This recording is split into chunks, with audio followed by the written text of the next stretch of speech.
Hi, everyone. Welcome back to the Change Your Mind podcast. I'm your host, Kris Ashley, where we explore the intersection between personal development, spirituality, and science. And today we're going to talk about a really cool topic that is walk-ins. But first, a couple quick announcements. Check out the links in the show notes. You can find a link to my book, Change Your Mind to Change Your Reality. It's in paperback, ebook, audiobook. You'll find all of my free workshops. You'll find free downloads on my website. Courses, ways to work with me, lots of cool stuff. Be sure to follow me on social media, like, comment, share, subscribe. Let's spread the good word. Hi, I'm Kris. When I was younger, I went through trauma that caused me to feel broken and lost. But my life changed after I had a spiritual awakening. Since then, I've dedicated my life to studying and learning from masters all around the world that have helped me to create a life of fulfillment and abundance beyond my wildest dreams. Now I'm dedicated to sharing everything I've learned so that you don't have to suffer for decades like I did. I've seen people's lives completely transformed, and I share it all right here. So I'm really excited for my guest today. My guest is Pauline McGuire, and she is a trailblazer in Multidimensional Sovereignty, author of Who's Holding the Microphone? A Journey to Physical, Energetic, Mental, and Emotional Sovereignty. Pauline McGuire is a recognized master NLP practitioner, a master hypnotherapist, a master timeline therapist, a yoga teacher, a Reiki level 2, an Akashic records reader, and master meditator. We've got a lot of masterful things in there, so I'm excited to ask about some of those. And when the title master that's the title given to me. Those aren't titles I claim. They're like, this is what you've achieved. Totally. Yeah, I know with things like Reiki, that's like the top level. They give you the titles, but you don't. Totally understand. Okay.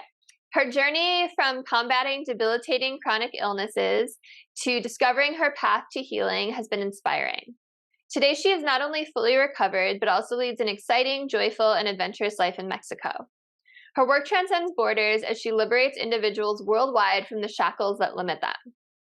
Employing her unique modalities, Pauline empowers her clients to live their most authentic and joyful expression. Welcome, Pauline. I'm so excited to have you.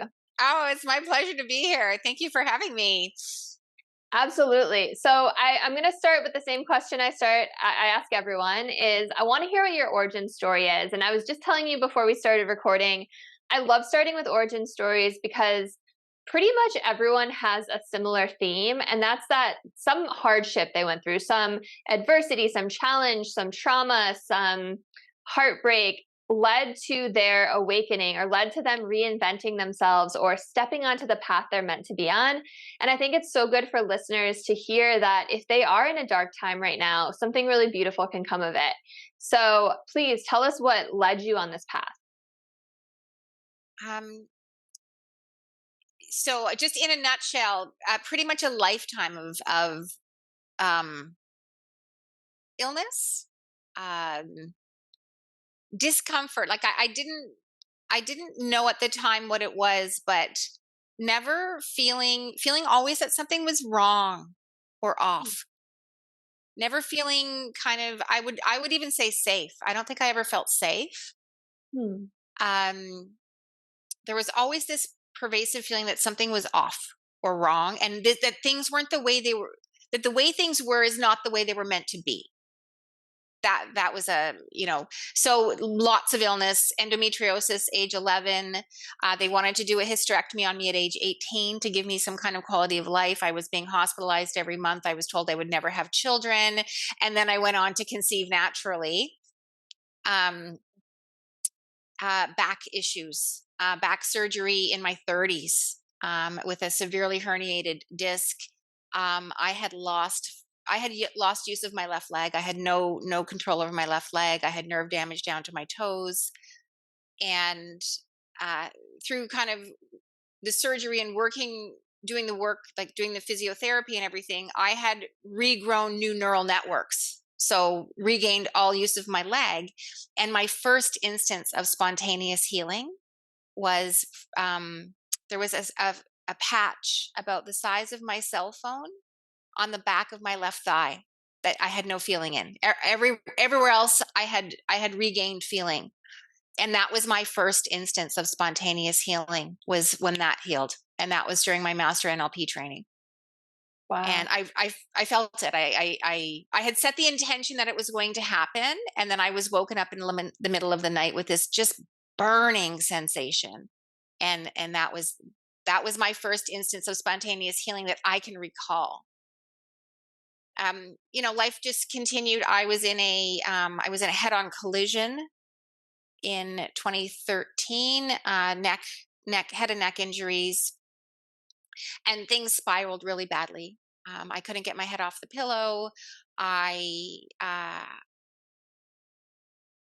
I was ended up being diagnosed with fibromyalgia, and at that point in time, things were so low for me that the only hope I could see was getting the label and taking the medication. And Because then you had that's an a answer at least, right? There was like something that then I someone had said. some then I had something, Yeah. and I had some glimmer of hope. And that's a pretty low bar, Yeah. right? When you're looking at a narcotic or whatever it is, a pharmaceutical. But that was what kept me going. And got the label, got the prescription, and I took the one dose, and I ended up in the hospital. My body said, absolutely not. This is not what this is about. And any control I had at that point was gone. I was on the floor sobbing, and I just did not know what to do. I didn't give up, but I gave in Hmm. to whatever needed to happen. If that makes sense to you. It does, and it's almost like a surrendering, it sounds like. It was like, okay, I got nothing left. I have no ideas left. I have nothing left. So wherever I'm going, I'm going. And then very, very quickly, my thoughts changed from, I need this medicine or whatever it was. I have no hope. I don't know what to do, to, if my body is supposed to heal itself, why isn't it? Hmm. Very a strong guidance. And um, uh, got set on that path. So I would say that was probably the turning point. Um, the and started on a path of yoga. Um, they had sent me to an 8-week course for fibromyalgia to learn how to live with it. And the very first doctor who was presenting said, fibromyalgia is, when you exercise, it's painful, but it's not harmful. And that's all I needed to know. He's like, you've got to keep going. You've got to break through this cement. And I did. And I kept going from there. Did my Akashic records training, did my NLP practitioner training, which is when I realized my body was in survival. It didn't matter what I was doing with my thought processes. My body was in survival. Started to meditate, started to do I did my master level NLP training, and then I went to my first meditation retreat, which led me to start to do a 30-day walking meditation challenge Hmm. at the beginning of January 2020. And within weeks of that, I got quite sick. And what had been underlying a gluten sensitivity, because I had been gluten free for years at this point, was Crohn's, Hmm. and did not know it was there. Um, and through a series of uh, emotional and energetic clearings, cleared the Crohn's in 5 days. Wow. Yes, And that's autoimmune for listeners that don't know what that is, right? that's ulcers in your small bowel, Okay. and it can be it's incredibly painful and debilitating. So that's a little bit of my story, and on how I got here and what I know is possible. And it's just gotten better since then. Now it's healing really old stuff, really, stuff that's not even, it's not even an illness. It's just oh, there must be some energy there because that's not aligned.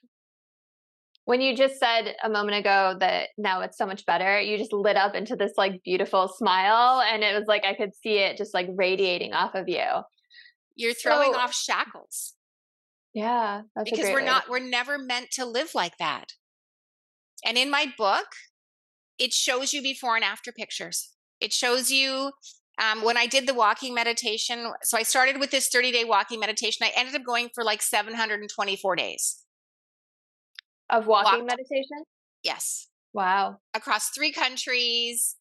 My whole life changed. And I have pictures in the book that show at the beginning and what I look like now. And you can tell it's a different person.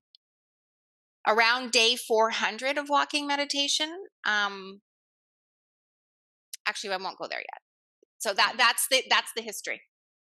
Yeah, and thank you so much for sharing all of that. That's so much for one person to go through. And you said something that kind of popped out at me. You said we're never meant to live like this. And I agree. You know, I think our bodies are perfect, whole, complete, lacking nothing, always able to heal ourselves. And illness is a sign that something's out of alignment, or we're not on the path we're meant to be on, or we have repressed emotions of some kind. So, what do you think was the spiritual purpose of going through all of that illness? So what what I know now is when I started to do my Akashic Records training, that's when I first found out, and in that modality it's called soul shifting. That's when I first found out about the concept that souls could shift, could switch the body. One soul could shift out of the body and another one could shift in. So, which I found fascinating. It was not, that was never something in my awareness before. And then all my clients, the clients showing up were soul shifters, Hmm. which was very cool. So so that was a very accepted normal thing. I had never shown as one ever. And I Can I continue. ask how someone shows as one? Um, so when I do an Akashic Records reading, that's part of what we do. That's part of the protocol, is finding out if they're a mono souled. So one soul in this body for this lifetime, or more than one. Okay. And then that's at the very beginning of the reading. So that if there's more than one, then the process and the protocol is different, of identifying how many, which one is in the body. You can only ever read the soul that's in the body. So that's, and in that modality, it's either a teaching contract where one soul teaches the other, or a protection contract where one soul protects the other. Hmm. So I knew about this. All my clients were soul shifters, and I had never shown as one, ever, ever. Doesn't matter who was reading me. Nobody. I'd never shown. So I start the walking meditation, and the voices in my head are nasty and just awful, Hmm. abusive. And I know enough. I know through my NLP that how you do one thing is how you do everything. So if Hmm. those voices were there in that instant, in that circumstance, those voices are there all the time.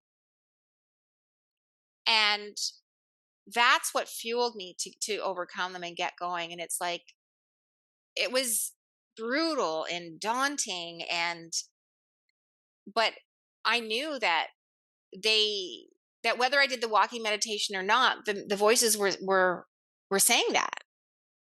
So I started the walking meditation, kept going.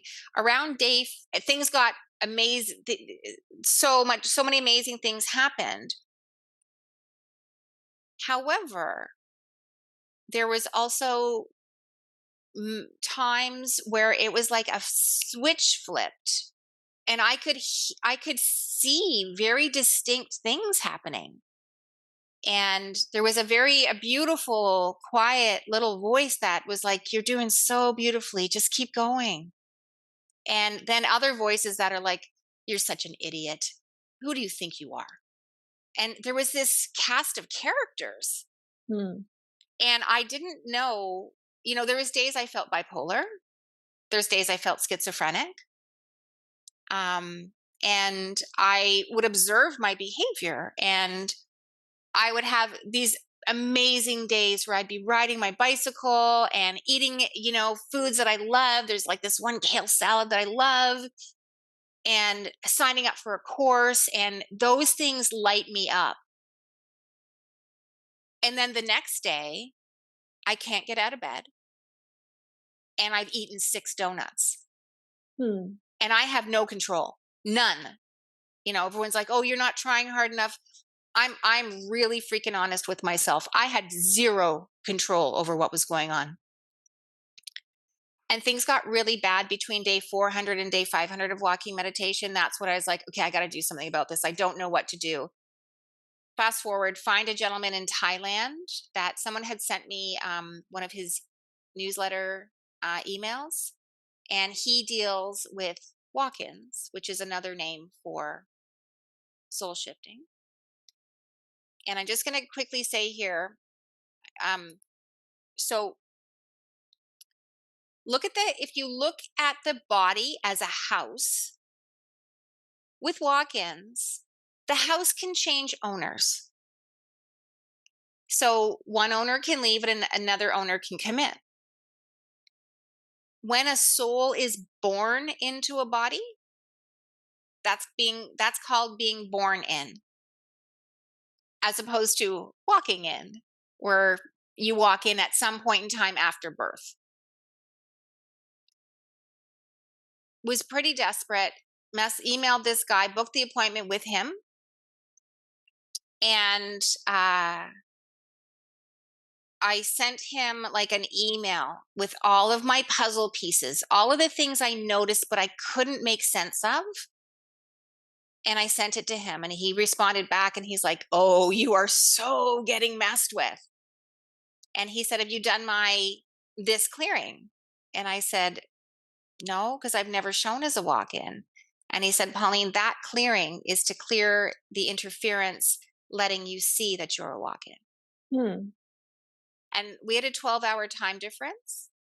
And our appointment was like 6 or 7 the next morning for me. So that afternoon, I did the clearing, and it was like clouds parted. I sat down in front of my computer and I did my data collection, which I've done for hundreds of clients. And what I got was 8 occupants. So can there be multiple souls in a body at once? Like you had 8 people in there? There's never meant to be. It's only ever meant to be one out, one in. Okay. And that was the world that I had been taught. Never had anyone talked about there being more than one. And so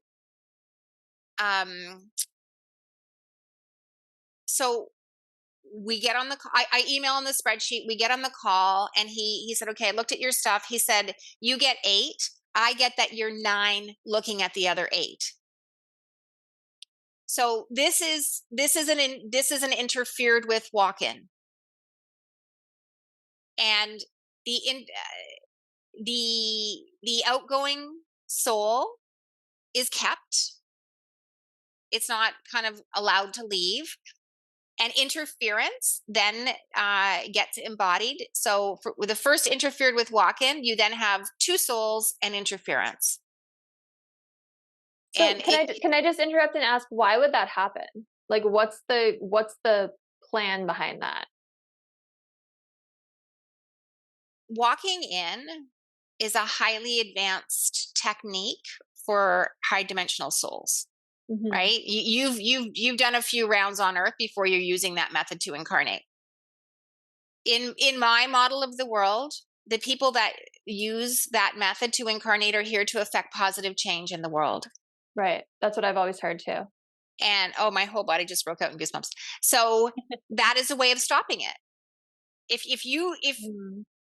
we can mess with your shift, with your walk-in, You're essentially in a straitjacket, because what happens is the body is only ever meant to have one soul in it. And when there's more than one, plus throw in whatever interference showed up, you have an energetic soup. And it is a mind bend. Nothing, it's like having one very clear signal going out, and now you're interfering with it. So even you know you're not yourself. So are these like evil entities coming in, or are they just regular souls that have an agenda? Like who are these people that are trying to stop these higher dimensional souls? These are energies. I don't look at anything as good or bad. I Yeah. look at it as, what's their agenda? Right.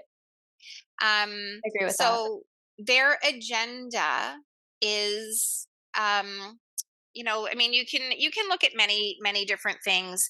The agenda might be that to keep the status quo. Well, we don't want change on the planet. There's been a lot of effort put into making Earth the way it is right now, Hmm. which is never how it was intended to be. Right.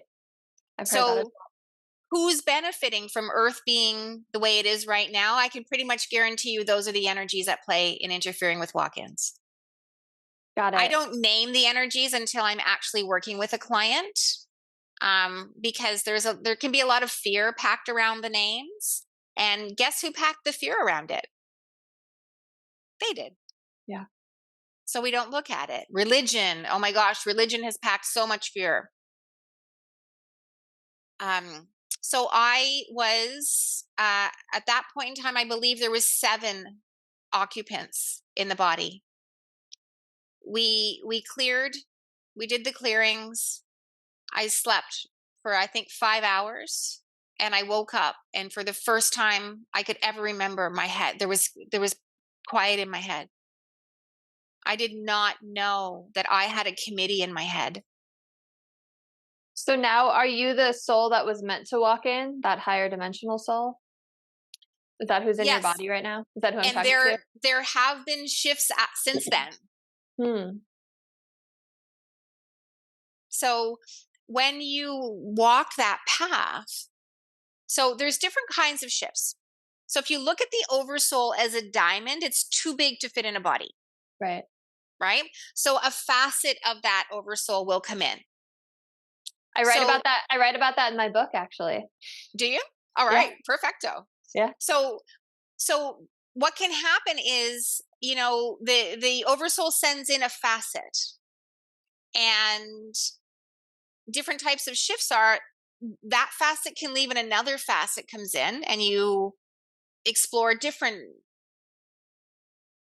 aspects of life. Or what can happen, which has been my last 2 shifts, is an additional facet gets sent in for an expansion. Hmm. So nothing leaves, but it's all your oversoul, so there's no issue. So you can have a facet swap, you can have a facet addition, or, and many times it's because there's been interference, that whole diamond says, we can't have the experiences we came here to have. The entire diamond leaves and a whole new diamond comes in. Okay. And that's when you're going to see really drastic changes. You can see changes in eye color, sexual orientation. My blood type changed. That's totally what one of my questions was. Like, I've always heard it's pieces of the same oversoul, or the same, I call it a higher self, but that makes sense if there's a completely new oversoul coming in. There can be. And Yeah. that's what happened to me, that when I talked about that shift for me, with the going from, wanting the fibromyalgia meds to, if my body's supposed to heal itself, why isn't it? That was a new diamond. Hmm.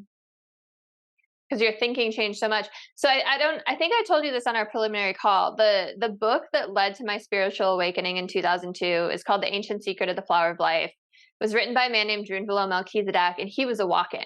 And that was like when I had my spiritual awakening, when I was first introduced to all of this, I was introduced to walk-ins. and he almost died, and he was laying in the hospital, and his nephew was there and said something to him, and he turned to him and he said, "I'm sorry, your uncle's not here anymore." Like, that was like one of the first things he said. It gives me like goosebumps to think about. Okay, so do you have the memories of all of these other souls who have occupied Pauline's life? Do you like have Pauline's memories, or are they do you remember them through the lens of this new soul now? So these are some of the symptoms of being a walk-in. Hmm. And so what happens is they fade. Okay. And this is why it can be incredibly challenging for somebody, especially an interfered with walk-in, even a walk-in that hasn't had interference, because let's say it's your birth family and you don't know you're a walk-in, and suddenly you've got zero interest in these people, Hmm. right? And the world tells you, oh, it's your parents, you need to love them, oh, it's your siblings, and you're just like, they could be strangers on walking down the street, and you could really beat yourself up for not having that connection with them if you didn't know, Yeah, right? that makes sense. um and usually there's a pain point or pain points in people's lives where, I'll give you an example. Somebody is just like, i I just don't want to be married to this person anymore. I don't have feelings for them, I don't have love for them. And some, that's some clients who come to me, and my first question is, when's your birthday? Hmm. And they tell me their birth date. And here's the thing: 3 to 4 months before a shift, which generally happens on the body birthday, the natal birthday, 3 to 4 months before a shift, you're going to find a wrapping up. Let's say one soul is leaving and another one's coming in. The leaving soul is wrapping up. If they were in a relationship, they're wrapping that relationship up. Jobs are changing. There's a preparation time that's happening. Person may not know why they're doing it. They just feel this calling that it's over. Yeah. And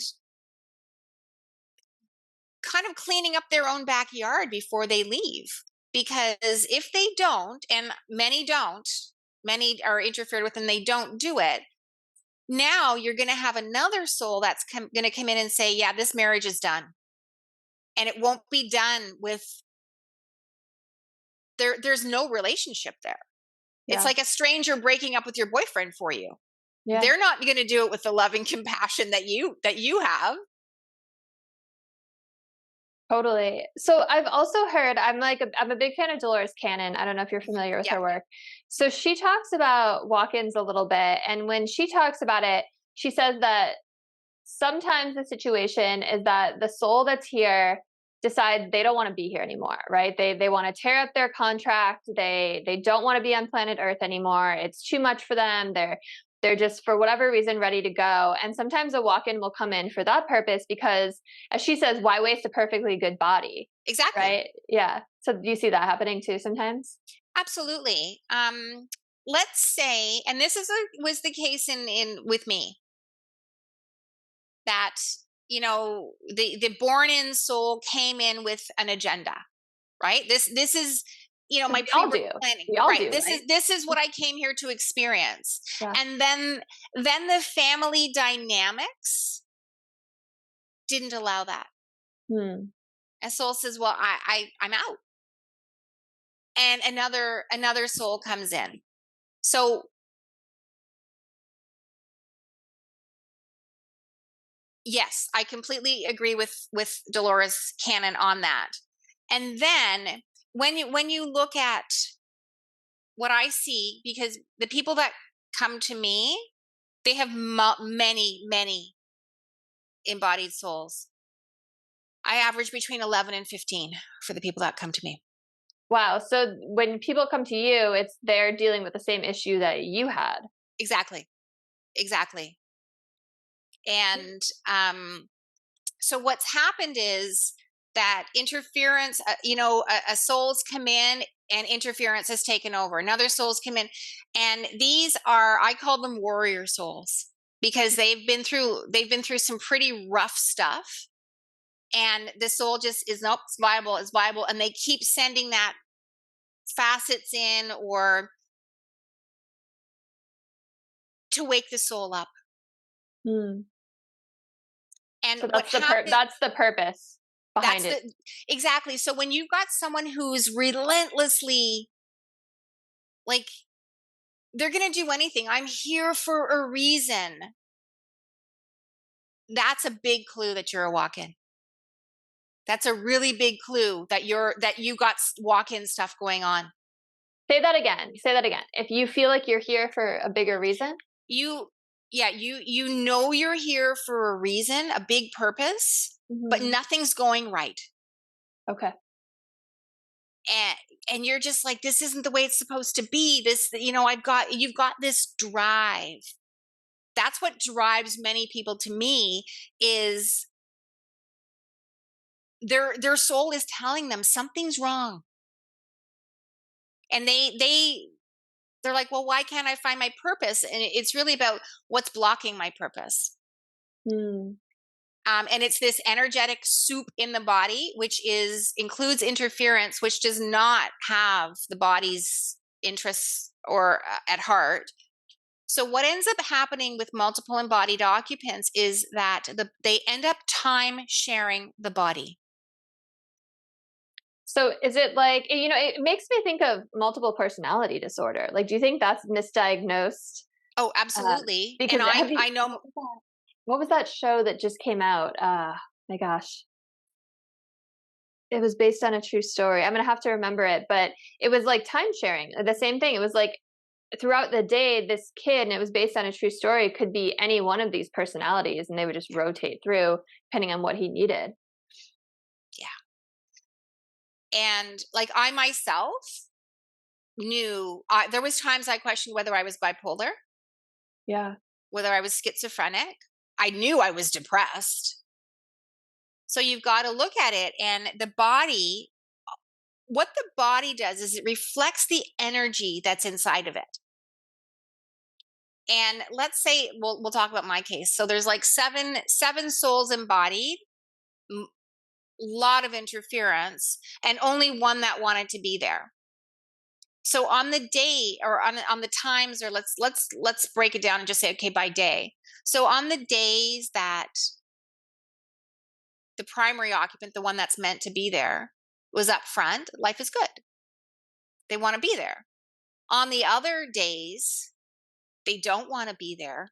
Get me out. A huge symptom of interfered with walk-ins is being suicidal, attempting suicide, cutting, because the occupants that were meant to leave, in their paradigm, the only way to get out is to kill the body. That makes sense. So when I hear things like, there's, their life seemed to be fine, and then, they had their struggles, but then one day they killed themselves. My first question is, who was holding the microphone that day?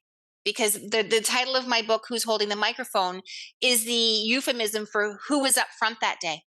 Yeah. Who was making the choices and decisions in the life and in the body? What was their agenda? Did they want to get out? Perfect. I have the microphone today. Boom.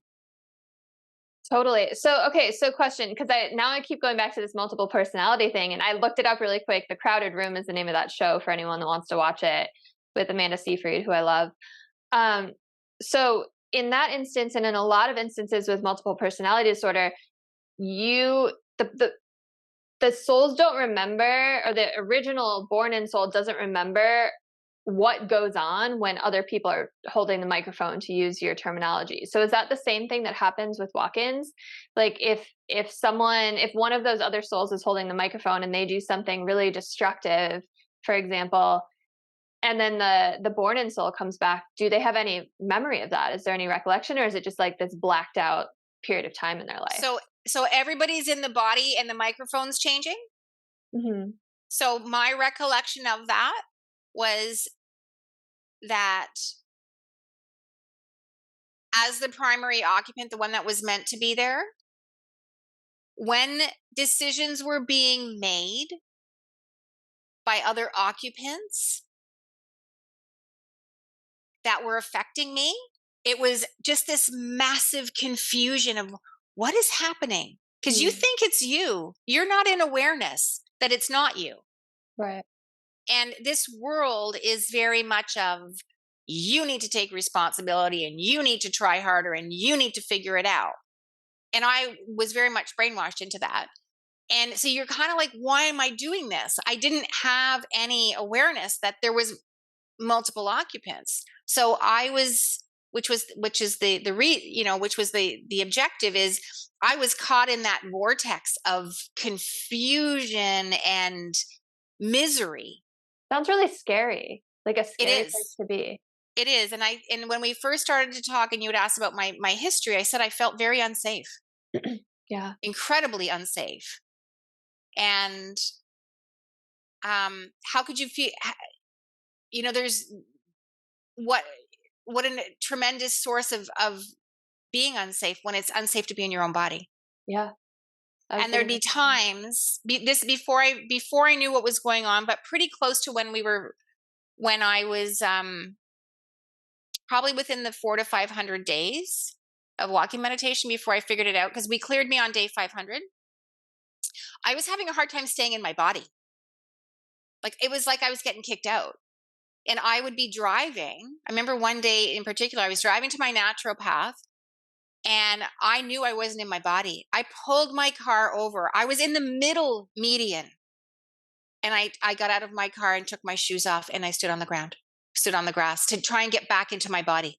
What does that feel like to not be in your body? What did that feel like in that moment? It's this woozy, disconnected, it's like there's a big barrier between you and your body. This wooziness, this like you just it wasn't like I was looking at my body. It wasn't that at all. It was just this wooziness and knowing that I wasn't in control. Hmm. I wasn't the one driving the car. Quite literally and figuratively. Right. And to the point that I pulled over and and got out and I was in the middle median. It wasn't like I'd pulled off to the side. It was like, this has to stop now. And I do find people come to me as well with that. And it's like they're being kicked out of the body. So how does one go about clearing out these other souls? Because that's the work you do now, right? Helping other people do that. Yes, that's the work I do now. So it's addressing the interference that came in and orchestrated with there can be different interference with each occupant. You deal with each occupant as an individual. Okay, what's everything involved with occupant one? What's everything involved with occupant two? What's the interference? And then it's about what agreements were made. It's about breaking or satisfying the agreements so that the agreements no longer exist. And then once those contracts are broken or satisfied, does the soul just kind of disperse and then yeah, it leaves? once it can. So once the interference has been cleared, once the agreements and contracts have been cleared, then it leaves the body and you can feel it leave. The people can feel it leave. I because I hold that container, I can feel it leave. So how many souls are in your body right now? Are you just back down to one? One. There's only ever meant to be one. The body doesn't function well. The body doesn't function when there's more than one. And one of the biggest symptoms of interfered with walk-ins is when you're having all these weird random illnesses. And it's like the body manifests the energy that's in it. And let's say you've got 7 occupants, it's manifesting the potential illnesses of 7 occupants. and you've got 6 who don't want to be there, severely depressed, bodies manifesting depression. That's why things can shift like that. Yeah, it makes me think about what I was saying way back in the beginning of this call. I think before we even started, about illness is often comes from repressed emotions, or that we're not on our path, or we're not meant to be doing what we're doing. And then imagine that times 7. I can see how that would just be chaos happening, right? Absolute chaos. And so I talk to bodies. That's what I do. That's because they know the body knows exactly what's going on. There's only ever 2 root causes of illness, and one is emotional and one is energetic. If unaddressed, it then becomes physical. Yeah, I've Right? heard that before. It starts in your energy field. It starts with your, yeah, Yes. and I talk all the time about emotions for sure. So you can look at Western medicine, and which only deals with the physical. It's never physical. The body might adopt it if it's been around long enough. So if you're not going after the root cause, which is emotional or energetic or both, then you're never going to heal. A big part, doing the walk-in clearings is one part. Many of the people that come to me had their first interfered with walk-in in young childhood. I was 8. The youngest person I had was 4. So now if you look at it, you've spent your whole life coping and adapting to multiple occupants and embodied interference. So, the walk-in clearings take however many hours they take, but what's even more important to me is the integration period, which is the clearing out of all the limiting decisions, beliefs, clearing the body out of all that old stuck stuff so that the body isn't being held into the past with all this stuck stuff, and it can go, it can frequency match to the primary occupant. Does that stuff tend to linger around even after the other souls have left? Yes, because you're clearing out the energetic baggage, but then you have all the emotions that were trapped in the body, right? The occupants take their stuff, but then now the body's experienced it all. And, we're only ever meant to feel an emotion, feel it, sit with it, let it transmute and change. And when you are not allowed to do that, all that energy is stuck in the body. You've got to release it. Makes sense. So the integration process to me is so important, and that's what I specialize in as well, is putting people in a container where, with modalities and homework, and to identify what are all the limitations here, Yeah. because some of it Wow. is just so subtle. You just think it's who you are. I had one client, and she's like, I'm just a homebody. And I mean, that was a huge heavy for me. That was just like, oh, that is so not the truth. But she took that on as her identity. Hmm.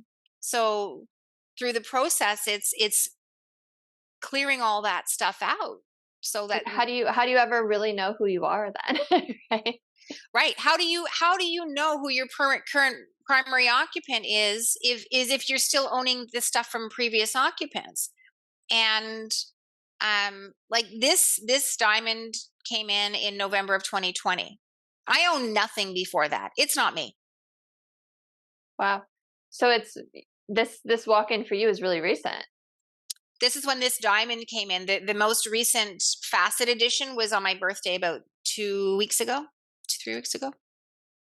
So is there like a sense of feeling ungrounded if there's constantly this rotation of new souls coming in? No, because for me, facet additions, I've had them once a year. So there's a sense that something's going to happen, and there's a sense of an integration period after. But for me, this one, it was maybe a week. I knew it was coming, and it's when you're not aware. When Mm. you're not aware that you're a walk-in, when you're not aware that you have complications, and what the world mirrors back to you is mental illness, not trying hard enough, and um, and you start to own that. You start to think, well, maybe I'm not meant. All these visions and all these things all these images I'm shown of the life I'm meant to live.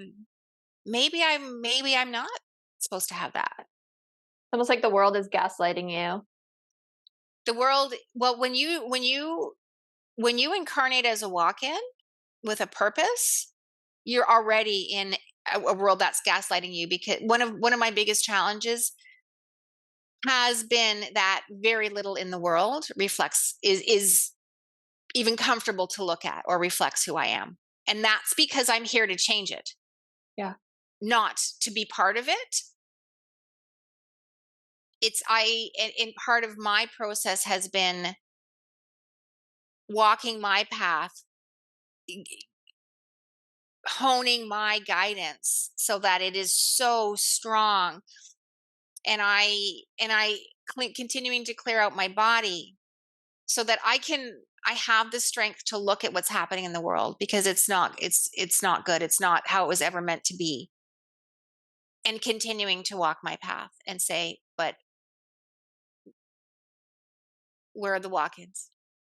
Yeah, it reminds me of that quote that I've seen circulating on social media. It's something like, if you find that you don't belong in the world, it's because you're here to help create a new one, right? Exactly. Uh, Exactly. And many people are like, they're upset because they don't fit into the world.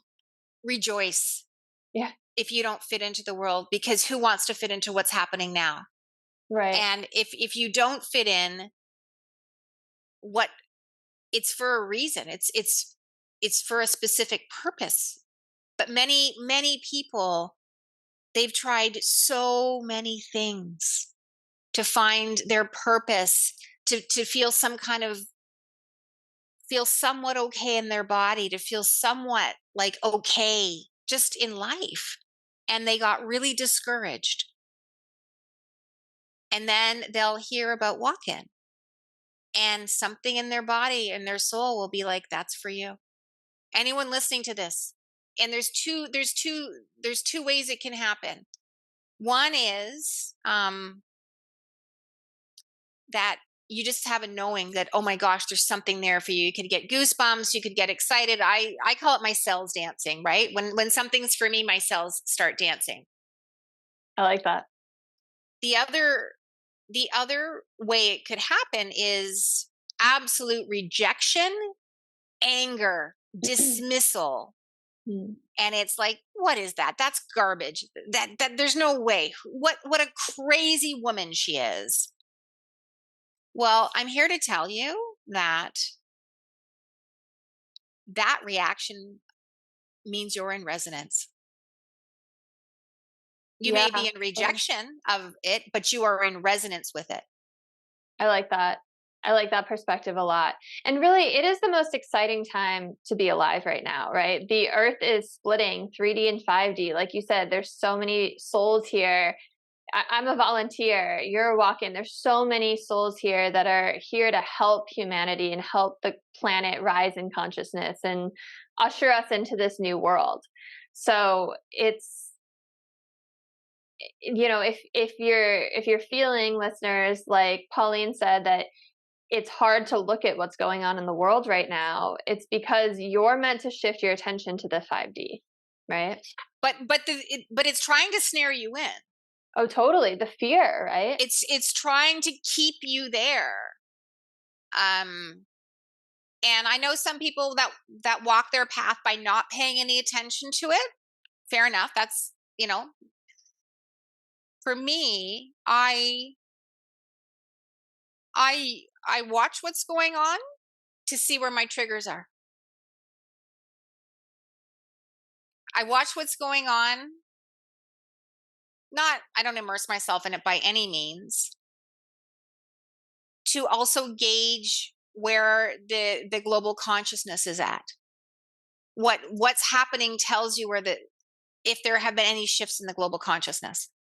I think that's really important what you said, because you don't want to hide your head in the sand and pretend like these things aren't going on, but you don't want to be sucked into them, right? You can use them for information, and especially with your own triggers, because everything is a mirror back to you, right? That Right. shows you where you need healing or Where where, you're in resonance. yeah.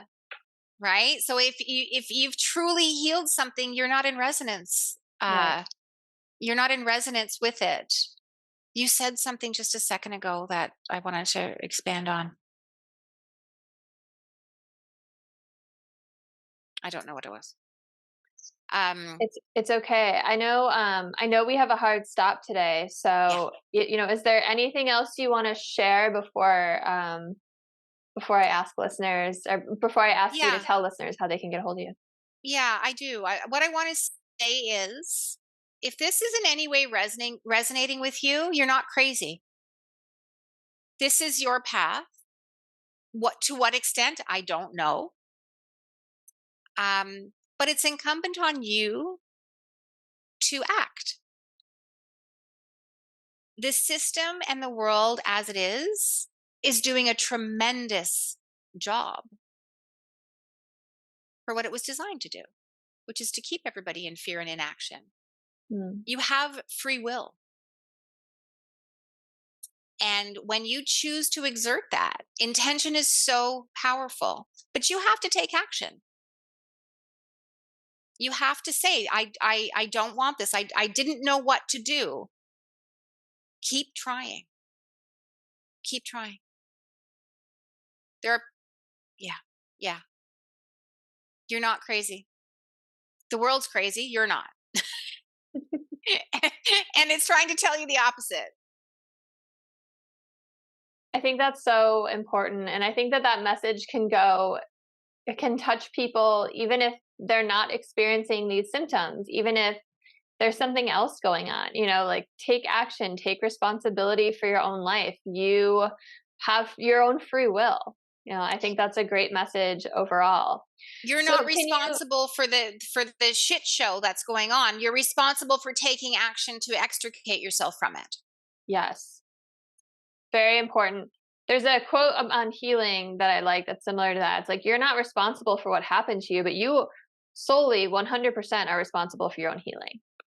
Yeah, you got to change different actions, different behaviors. If the world has you in inertia and victimhood and inaction, then to get out of it, you need to take action and you need to gain momentum. People say, well, I've tried that. Intention. Yeah. Intention. You're only a victim if you choose to be one. So I feel like we could chat forever, but I know we have a hard stop. Yeah. So can you tell people how they can get in touch with you, where they can find you? Absolutely. So my website is paulinemcguire.com. So in terms of next steps, so you've heard this, you're in resonance with this information. Go to my website. It's called an energetic free will quiz. Take the quiz.